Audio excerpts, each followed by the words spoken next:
What still matters? The week of July 19, 2026. The Strait of Hormuz has now been closed to commercial shipping for 140 days. It shut on the 28th of February, and this week the Revolutionary Guard said it stays shut until the United States stops attacking. Around 2,000 ships are waiting on either side. Mines laid in March have not been cleared, and Iran has reportedly lost track of where some of its own mines are.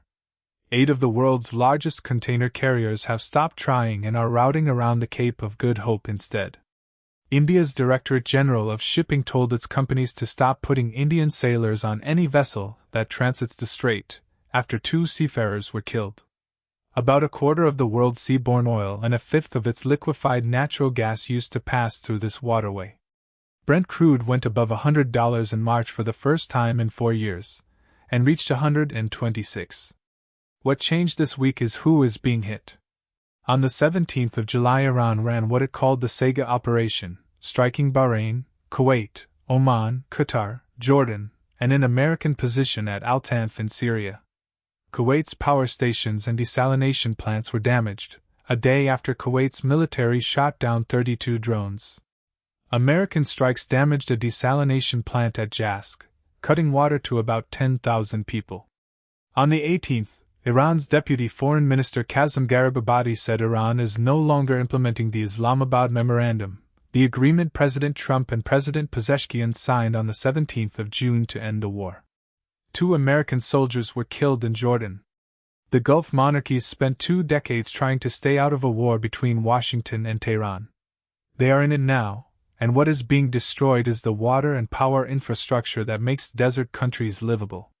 On the 13th of July, more than 200 economists and AI researchers published a statement called "We Must Act Now." 16 Nobel laureates signed it, among them Daron Acemoglu, Simon Johnson, Joseph Stiglitz, Paul Krugman, Ben Bernanke, Michael Spence, and Christopher Pissareed each. It was organized by Eric Brynjolfsson, Ajay Agrawal, Anton Korinek, and Tom Cunningham at Stanford's Digital Economy Lab.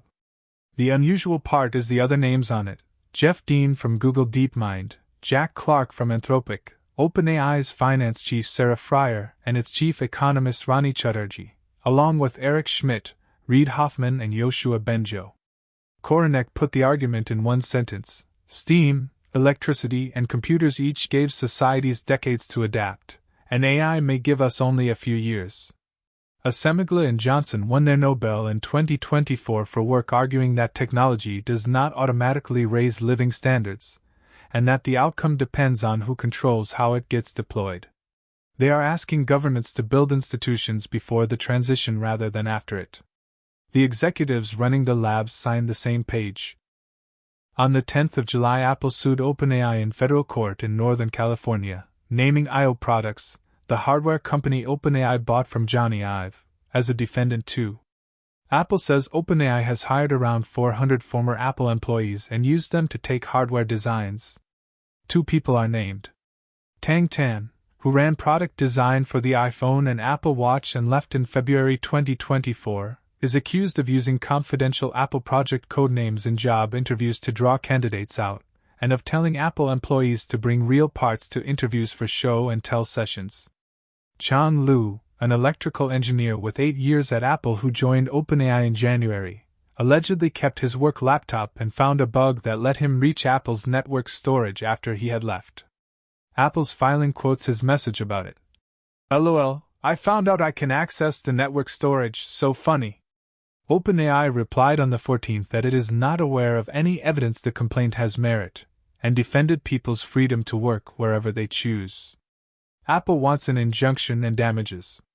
Non-compete agreements are void under California law, so trade secret litigation is the only instrument a company has when a rival hires its staff. This case will decide how far that instrument reaches. At the moment, every AI company is trying to build hardware. At midnight going into Wednesday the 15th of July, the fence between Gibraltar and Spain came down. Britain put it up in 1908, and it stood for 118 years. The treaty was signed the day before by the European Trade Commissioner Maros Sefcovic, the British Europe Minister Stephen Doughty, Spain's Foreign Minister José Manuel Alvarez, and Gibraltar's Chief Minister Fabian Picardo. Gibraltar enters the Schengen travel area while staying under British sovereignty. British and Spanish officers now check passports side by side at the airport and the port, the way they do at Eurostar terminals. About 15,000 people cross daily, more than half of Gibraltar's workforce. Picardo said that for the first time in 15 years in politics he had run out of tears. He also described what went up as the fence came down: live facial recognition cameras at the entry points and across the territory, checking faces against Interpol and Gibraltar police databases, number plate readers for vehicles, more CCTV, more police.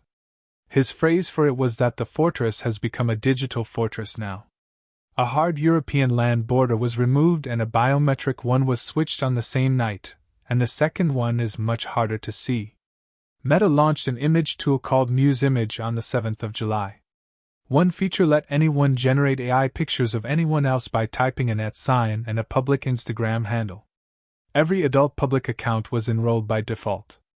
Nobody was told when their photos were used, and there was no way to remove images that had already been made. The talent agency CAA objected on the Wednesday and asked Meta to make protection the default instead of the opt-out. SAG-AFTRA followed on the Thursday, saying that anything other than a clear and conspicuous opt-in for this kind of use is unacceptable, and an utter miscalculation of public sentiment. Meta removed the feature on Friday the 10th of July and said it had heard the feedback, and that the feature missed the mark. The rest of Muse Image is still running. A company with around 3 billion users shipped default on likeness generation and reversed it 3 days later, and the reversal came from a union and a Hollywood agency rather than from the people who have either. That's what still matters this week.